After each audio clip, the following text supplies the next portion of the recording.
Bonjour tout le monde, c'est Zokuru et aujourd'hui je vous explique le metagame GSCOU en moins de 10 minutes. Donc le GSC c'est un metagame qui est souvent critiqué pour ses combats longs, qui manquerait d'intérêt, son nombre d'objets limité, les matchs ne comportant souvent que les restes, ainsi que le fait que les stalls seraient le meilleur playstyle du tiers. En plus de tout ça, Snorlax serait surpuissant, mais nous allons voir ensemble s'il en est vraiment ainsi. Donc le GSC tout d'abord c'est un metagame extrêmement polarisé, les teams les plus efficaces étant souvent soit très offensives soit très défensives.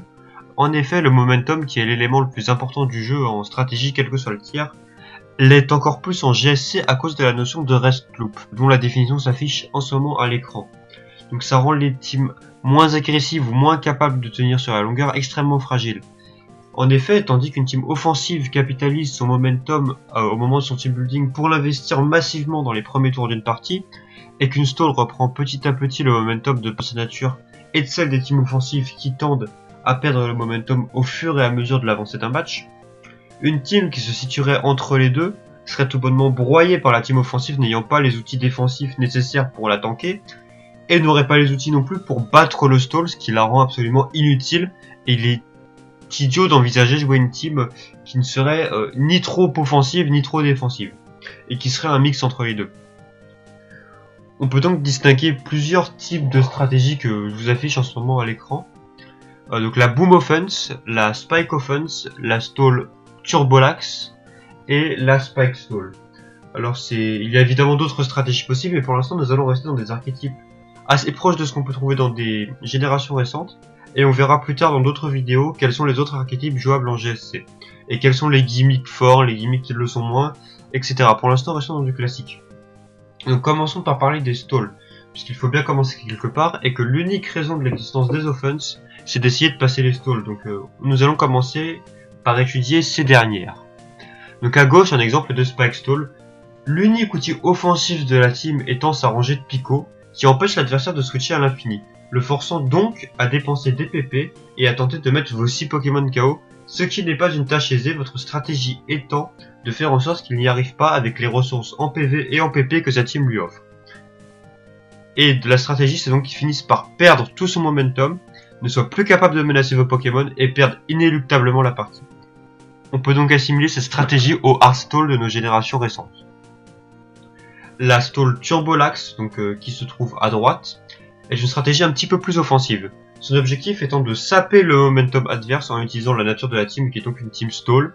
Et une fois cela fait, Snorlax, Cognobidon ainsi que Marowak, donc Kosa Tueur, prendront aisément des KO dans la team adverse et une fois que les 6 Pokémon en face seront KO, la partie sera terminée. Le nom de Turbolax vient de la stratégie d'utiliser Belly Drum, de taper le check qui est souvent Armure, jusqu'à le forcer à faire repos, de faire repos soi-même, d'envoyer Écrémeux, de faire Ilbel, donc Glade de soin, afin de ne plus être endormi. Ensuite on remet Snorlax le plus vite possible, Armure étant toujours endormi, et après le Cognobidon, Armure va avoir beaucoup de mal à vous gérer, surtout s'il est endormi.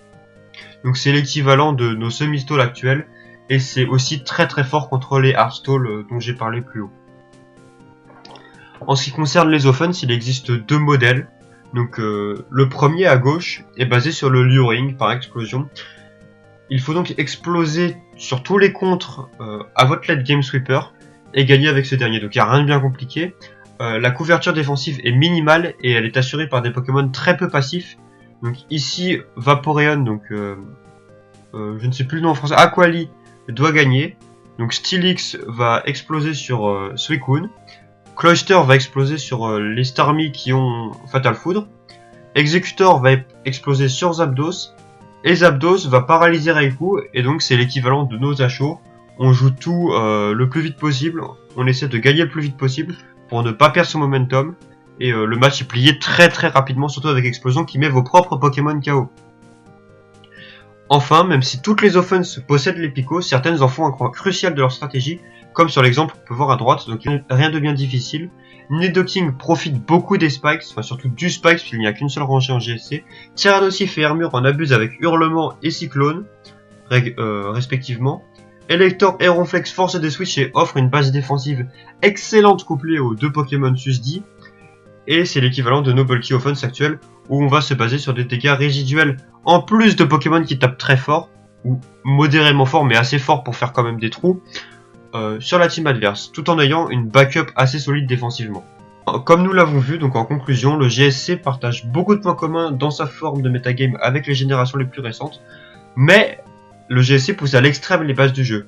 Il n'est en effet pas dur de comprendre une team GSC ni de la jouer, il est cependant bien plus compliqué d'exécuter son game plan à la perfection, les matchs étant plus longs que la moyenne et chaque détail ayant son importance. Il n'est néanmoins pas impossible de jouer des teams et des matchs beaucoup plus rapides, notamment à l'aide d'explosions.